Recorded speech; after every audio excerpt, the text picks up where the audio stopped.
Good morning students. आज के lecture में हम बात करने जा रहे हैं एक नए चैप्टर की, जिसका नाम है इलेक्ट्रोमैग्नेटिक इंडक्शन, विद्युत चुम्बकीय प्रेरण। इस चैप्टर का हमारा पहला हेडिंग दिया है magnetic field due to current carrying conductor, धारा वहन करते हुए चालक के कारण चुंबकीय क्षेत्र। इसे हम देखते हैं क्या है। वैज्ञानिक श्री और स्टेट्स ने 1819 में यह आविष्कार किया कि जब किसी चालक तार में धारा प्रवाहित की जाती है तब उसके चारों ओर एक चुंबकीय क्षेत्र उत्पन्न होता है। ठीक है, हमारे वैज्ञानिक हैं और स्टेट्स ने 1890 में यह आविष्कार किया था कि कोई भी चालक तार है, जब उसमें धारा प्रवाहित की जाती है तो उसके चारों तरफ एक मैग्नेटिक फील्ड जनरेट हो जाती है, उत्पन्न हो जाती है। इन्होंने इसको सिद्ध करने के लिए निम्नलिखित सरल प्रयोग किए, जैसा कि चित्र के अनुसार सीडी के श्रेणी क्रम में धारा मापी। देखिए, हमारे चित्र की बात करते हैं। सीडी के श्रेणी क्रम में धारा मापी मतलब अमीटर, बैटरी बी तथा परावर्तनी रेजिस्टेंस, ये वेरिएबल रेजिस्टेंस संयोजित कर वैद्युत परिपथ को पूर्ण किया जाता है। सर्किट को हमने कंप्लीट कर लिया। तत्पश्चात एक स्वतंत्र चालन चुंबकीय सूचिका मतलब मैग्नेटिक निडल, ये हमारी की सहायता से निम्नलिखित प्रक्षेपण लिए गए। ठीक है, इन सब की सहायता में पड़ती है, एक अमीटर की, एक बैटरी की, वेरिएबल रेजिस्टेंस की और एक हमारा निडल की मैग्नेटिक। अब देखिए क्या होता है इसमें। चुंबकीय सूचिका पहले से विपरीत दिशा में घूम जाती है। जो हमारी ये निडल है ये पहले विपरीत दिशा में घूम जाती है। यदि किसी चालक में धारा का मान शून्य कर दिया जाए तो सूचिका में कोई विक्षेप उत्पन्न नहीं होगा। मतलब हमारा जो डायग्राम है, हमारी निडल है, इसमें करंट फ्लो ही नहीं होगी तो ये जीरो का जीरो ही रहेगा ना। जब करंट फ्लो होगा तभी तो ये मूव होगी। इससे स्पष्ट होता है कि धारावाही चालक में चारों ओर चुंबकीय क्षेत्र उत्पन्न होता है। जैसे पता चलता है कि जब हम करंट देंगे हमारे सर्किट में कोई भी मैग्नेटिक फील्ड जनरेट होगा, उससे हमारा कितना करंट हो रहा है, कितना फ्लो नहीं हो रहा है, उसके लिए सूचिका हमारी रोटेट होगी, तो हमें पता चल जाएगा कितना करंट फ्लो हो रहा है, कितना करंट फ्लो नहीं हो रहा है। इससे स्पष्ट है कि चालक में चारों ओर चुंबकीय क्षेत्र स्थापित है, जिसकी दिशा वैद्युत धारा पर निर्भर करती है। चूँकि यह चुंबकीय क्षेत्र वैद्युत धारा के कारण उत्पन्न होता है, इसलिए इसे वैद्युत चुंबकीय क्षेत्र कहते हैं। ठीक है, जो हमारा चुंबकीय क्षेत्र उत्पन्न होता है ये वैद्युत धारा के कारण उत्पन्न होता है, इसलिए हम चुंबकीय वैद्युत क्षेत्र कहते हैं। अब यहाँ से देखिएगा,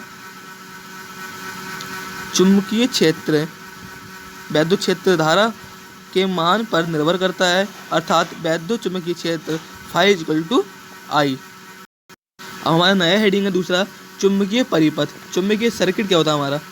जिस प्रकार वैद्युत प्रवाह करने पर परिपथ को वैद्युत परिपथ कहते हैं, जैसे कि हम धारा प्रवाह कर रहे हैं उसे वैद्युत परिपथ कहते हैं, ठीक उसी प्रकार चुंबकीय फ्लक्स स्थापन करने वाले परिपथ को चुंबकीय परिपथ कहते हैं। जैसे हम धारा प्रवाह करते हैं किसी भी सर्किट में उसे वैद्युत परिपथ कहते हैं, वैसे ही चुंबकीय फ्लक्स उत्पन्न करने वाले परिपथ को चुंबकीय परिपथ कहते हैं। अर्थात इक्वेशन नंबर 1 हमारी क्या है। चुंबकीय परिपथ वह परिपथ है जिसमें चुंबकीय पदार्थ के अंदर चुंबकीय प्रेरण देखिए स्थापित है। ठीक है, अथवा दूसरा पॉइंट हमारा है चुंबकीय प्रेरण रेखाओं के पथ को चुंबकीय परिपथ कहते हैं। ये देखिएगा हमारा I एम्पियर टर्न दे रखा है, इसमें एंटर नहीं हमारा फ्लक्स है। ये हमारा डायग्राम बना रखा है एक एरिया ले क्षेत्रफल का। देखो यहाँ नीचे लिखा है, माना एक परिनलिका या लोहे का छल्ला L है, ये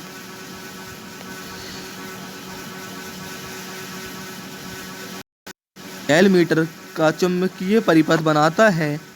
इस छल्ले का अनुप्रस्थ काट क्षेत्र A, ये एरिया है हमारा, A वर्ग मीटर है। इस छल्ले में बर्तनों की संख्या N है, ये टर्न मतलब, तथा इसमें I एम्पियर धारा प्रवाहित हो रही है, जैसा कि चित्र में दिखाया गया है। अब देखिए उसके आगे थोड़ा डेरिवेशन है। अब परिनलिका के अंदर क्षेत्र शामिल से क्या होगा, H इक्वल टू NI/L, इसकी यूनिट होगी एम्पियर बर्तन प्रति मीटर। हमारा B इक्वल टू होता है mu naught mu R upon H, मतलब म्यू अपॉन एच होता है हमारा, mu equal to mu R upon mu naught होता है। तो लिखेंगे समीकरण 1 से, मतलब समीकरण 1 इससे एच का मान, ये एच का मान समीकरण 2 में रखने पर, इसमें यहाँ 2 पे रखेंगे एच का मान, तो आ जाएगा B equal to mu upon mu R HI upon L weber प्रति मीटर स्क्वायर। कुल उत्पन्न flux phi equal to flux घनत्व मल्टीप्लाई बाई अनुप्रस्थ क्षेत्रफल। तो क्या करेंगे हम, इसमें B है, एरिया ले लेंगे A, तथा इसमें भी mu upon mu R NIA upon L, phi equal to mu naught mu R upon NIA L upon weber प्रति मीटर स्क्वायर।